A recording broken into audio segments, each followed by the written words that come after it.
Hello, everyone. Welcome back to the Science of Superpowers. I'm Tonya Dawn Recla. Thank you so much for joining us again. Today, we're going to be talking all about having difficult conversations. I recently had a chat with Chad Lefebvre on this show, in celebration of our Men of Co-Creation.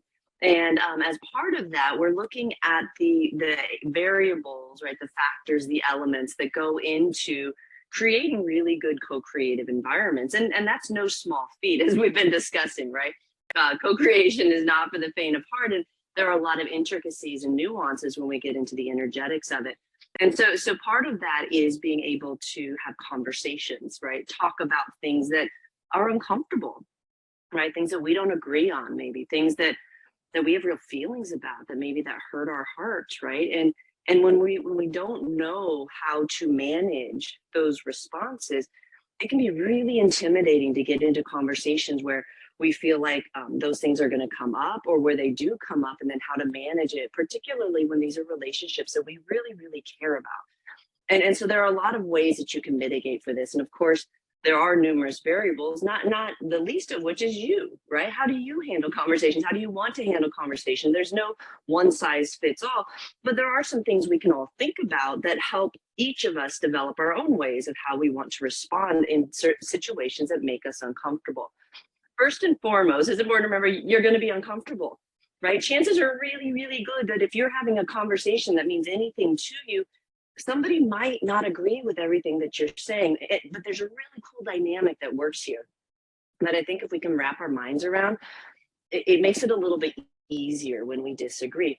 So internally, as we're learning what we want to believe, what we want to think, right? And that's ever changing, right? We're constantly reevaluating, right? Constantly assessing at an energetic level. And for a while, that drives us a little bit crazy because our world feels a little bit more wonky than we'd like for it to, because we're changing, right? There's this whole developmental process that occurs before we're really ready to state, I am this, and I want to create this, and this is the kind of life I want to live, right? That's an ongoing journey for us. And so you can imagine that each step of the way, change occurs. And here over the last few years, we saw change occur really, really rapidly, and massive changes made a lot of people very, very uncomfortable. It's to be expected when we see these huge waves. Great, fine, that sounds like torture, Tonya, thanks anyway, right? No, it's worth sticking it out, and here's why. I promise you it gets better. So even though all of that's going on, right, we have ways that we can learn to actually use that, right? We've got folks working with it. It's like, okay, it's uncomfortable, but what's that really mean in my system? It means change is happening. How can I respond to that, right? And once you're able to get into a little bit more choice with how to respond to that, then you feel much more confident. You're able to imagine yourself in a bigger sort of perspective, if you will. It opens up your choices, right? Okay, so how do you do that, Tonya? Yes, please sign me up. I want all of that right now. Do you have a red pill? I'll take it. No, and it's not as difficult as it sounds. So, but there is a little bit of work that goes into it. As you can imagine, you've been developing yourself differently than that for probably quite a long time now. So the unraveling can be a little bit, can take a moment. Here's where you start though, super simple. Imagine first, like one of the steps that we do over at Superpower Experts is the very first step, right? Is expanding your mind, right? And it seems so simple. We talk about it all the time. But it's really important to remember that most of us operate just right inside this little thing right here, right? And we're huge. We're incredibly expansive beings. But when we go to our own internal processor, right, our own internal computer in there, we're quite limited in our in the scope of how we look at a situation. And so imagine, just imagine the energy, like that light that's shining in your head, just getting bigger, right? We teach that technique over at CEFA.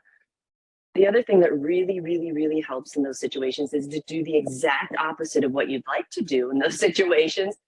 And that's softening your heart, right? If these are relationships that matter to you to the extent that you can in a moment, it's hard sometimes when we get triggered. And if you can't expand your mind and soften your heart, you may want to consider exiting the conversation for a minute until you can come back with a little bit more management of self. Because what we find is when we're not able to expand our mind a little bit, and when we constrict our hearts, we say things that aren't kind. We say things we kind of like to take back later. We let ourselves do things that cause real challenges in relationships. And while all of that can be forgiven and overcome, you got to forgive and overcome it, right? So that's its own process. And each one of us can exercise a little bit more management of self by simply expanding our minds, right? Just imagine that you've got this light inside your head and it just gets bigger, right? It sounds silly, but it changes everything, right? And then the next step is just softening the heart. And if this stuff sounds too woo-woo, trust me, go over to superpowerexperts.com. We have taught this stuff in some really, really concretized environments, and it works. Don't judge it just because it's simple. The key is, and what's not always so simple, is in the moment, right? When you're charged, when you feel that, when it's like, right? That means you're already caught up in it. That's what we need to get ahead of, right? And sometimes that's difficult, but even remembering that you can do these things makes it easier to catch yourself in the moment, right? So we'll start with just remembering when we're not triggered. So even right now, just visualize that. And it's okay, right? You got a moment to go, okay, I'm not that program that's running. And that's huge. The second you can remember that, you're in choice again, right? You can see things a little bit more clearly. And then you get to exercise choice. And that's a whole training in and of itself. But when we talked with Chad, we were talking about the most important conversation, right? His company that really is promoting this concept that we can be bigger, right? We can have bigger conversations. We can talk about things like our feelings, right? We don't have to walk around the world recreating from a place of limitation, our own limited perspectives of self, right? Our own limitations of how generous we can be, how gracious we can be, how loving we can be, how in management of self we can be, how sovereign we can be with our own energetics, folks. We're giving that stuff away for free, right? Someone pushes a button, you're like, here's all my creative energy. You can have it for free. For free. Here, you get some and you get some, right? I disagree. I just follow, I blah, blah, blah, blah, blah, right? All of that. That's useful stuff, right? So, but we don't remember that when those buttons get pushed. And no shock to anybody, like a lot of these things are designed to push buttons because it keeps us entertained, right? It keeps us active. We like it. We agree to the game. The second we open up the app on our phone, we agree to the game, folks. It's rather undeniable. And so if you're going to play the game, at least understand how the game is playing you, right? Otherwise, you're being played. Like you're not playing anything. You are being played to somebody's benefit. Perhaps just the world, right? We like to be entertained by silly things sometimes. And so when you understand how the energetics work, it doesn't mean you have to opt out, though a lot of us try to and do for quite a while because it's wonky, right? You get a little squirrely in those environments. It's uncomfortable. Like we find ourselves doing our avatars act the fool and we're like, where did that come from? And it's like, no, I'm not controlling myself here. Like I'm otherwise a pretty intelligent, managed human being, but coming to social media and it's like, wow, people gone wild. Why? How does it happen? It's not rocket science. Like we do know how it happens. It's the energetics, right? And when you understand and are attuned to the vibrational level of things, you understand why these conversations are getting so heated and stratified, right? And divisive, like at the drop of the hat, and it's just going to get worse, folks. It's just going to get worse. That's the spoiler, right? If we don't take management of the energetics that we're spewing all over the place, it gets worse from here. Nothing gets better from here. Read the scripts, right? Just go back to any historical text, any spiritual guidance, anything you can find, go back and find it. And the writing's on the wall. We know it gets worse from here. If we don't take a little bit assessment of self, right? And look at what conversations we're having, how we're having them, what we're giving away for free, right? Like, because we get upset. Something we weren't even thinking about 2 seconds ago. Now all of our creative energy is divested into that. Well, let me tell you then where that energy is not. It's not with your children. It's not with your spouses. It's not with your business. It's not with your life. It's definitely not with you because you're now playing somebody else's game, which is fine. Play the game. Play the games. They're fun. Play the games, but don't let the games play you. And you have to understand the energetics if you're going to be in these spaces, right? Wasn't it Elon Musk who said Twitter's like a war zone? Like, know that before you go into it. End of story. Like, you know what you're doing. I remember when I enlisted in the Army, I just defended my master's thesis, 27 years old, right? 9/11 happened. And within 2 months, I had enlisted in the Army. And I remember going through basic training, and it was all kind of like, oh, well, how in the world did I end up here, right? And there was a logical thread, but there was also that very guided field thread that was like, I'm sure somewhere down the road this is going to click in for me, but right now I'm just kind of moving in that direction. But I remember being an observation of the younger recruits that had come in, 17, 18, 19 years old, those without a ton of life experience beyond what they had been acculturated with at home, and the defensive posturing to the reprogramming, right? The drill sergeants in your face screaming at you like spittle, like it's like, got it, right? It took 2 seconds of all that for me to be like, got it, you run the show, you rock, I suck, like I'll just be over here doing exactly what you tell me to do to the best of my ability. Like I'm not gonna argue with you, because I wanted to see how that reprogramming was working, right? I wanted the reprogramming, that disciplining, but I saw the resistance to that, right? I was like, you can't do this and you can't do this. I'm thinking to myself, like, they signed the same contract I did. Like, it was voluntary. It's still a voluntary military, particularly for females, right? And it's fascinating what we do to ourselves. We volunteer to jump into these conversations. We let ourselves get pulled in like that, and we lose ourselves to them, which is fine. Lose yourself. It's a great ride, right? If you can handle it. But if you're not aware of what you're doing, it creates real damage in your relationships or potential relationships, which also is fine if you're okay with that.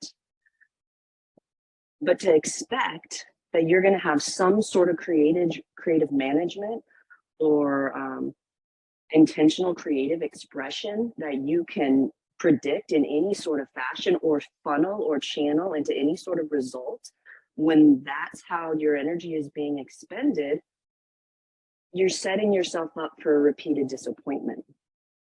And it creates a lot of problems, right? I mean, I've been interviewing people just on this podcast alone since 2016, but in research environments since the 90s, right? On what's making us click, what's going on inside of those brains of ours, right? Studying this stuff so that we can finally say, okay, I think we got an idea of what's really going on here. And we are more powerful than any of that, right? So remembering that is key. And the best way to remember that is to follow those 2 steps that I mentioned from the CEFA process. Those are the first 2 techniques that we teach: expanding your mind, right? And it sounds simple, but holding that all the way out. You should feel that release. Let's do it together, right? Let's just do it, okay, right? So just right now, imagine that you have a light inside of your heads, and we all have a light inside of our heads. It's flickering there. It's always on. It's like our own little pilot light.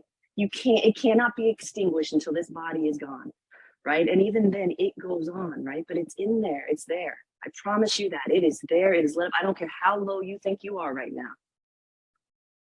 It's lit up in you.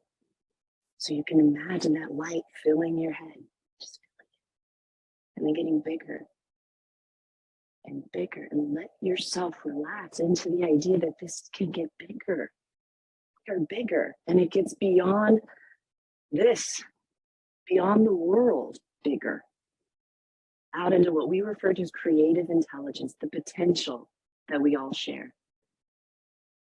Let that provide relief, and you don't have to hold all of it in your own head. It's not just on you. A lot of the stuff that we're all dealing with in very personal ways, that goes back eons. It didn't start with us, folks. It didn't start with us. It's manifested here. We've certainly been complicit and complacent, but it didn't start with us. It's going to take all of us to unpack this. Don't put that on yourself, right? You have to be responsible for your pieces, but you're not responsible for that program. That was developed way before you. Way before you. So expand your mind out and let that go and say, okay, I don't understand, but I'll take the release. I'll take the moment of peace. Just that one flicker of hope. Take it and expand out, and then let that light fill your throat, reminding you that you can speak from there, right? And go into your heart, and just, even if it's just on the very edges, That's as far as you'll go right now with me. Just soften the edges of your heart. Just soften. Let that softness go through your arms, through your hands, connecting it into that light. And remember that your heart is always soft. And it is powerful. And just sit in that. No matter what conversation you're facing, that's going to help you remember who you are. Those are just the first 2 steps, folks. Practice those. Maybe you can't practice them in the presence of others yet because the charge is too intense. That's fine. Do it in your own space. Rewind this. Rewind. Oh, geez. What's the thing? What do we call it now? I don't know. Go back. Go back. I don't know what to call it. Watch it again and feel that for yourself. And remember, that's in you. It is you. You are that powerful, and it's worth it to take that moment before going into conversations with people who matter about things that matter to us, because you're going to want that creative energy, folks. It is the most amazing ride ever, right? It is the thing we're seeking. It is what we're looking for, and it is here. Learn how to control it, right? Learn how to hold it. Learn how to work with it. You got this. Do those first 2 steps and you'll get there, okay? But that is how we start having the most important conversations. And if you want to hear more about that company and what they're doing, make sure you check out Chad's interview when it comes out on the Science of Superpowers. You can watch it on YouTube. You can watch it on Rumble. Listen on podcast players around the globe. Thank you so much for keeping us in those upper ranks above 1.5% globally. We thank you all. It matters to us. We know it matters to you all, and we appreciate your support throughout the years. Until next time, right? Even beyond next time, remember who you are. We love you. Love each other. Goodbye for now.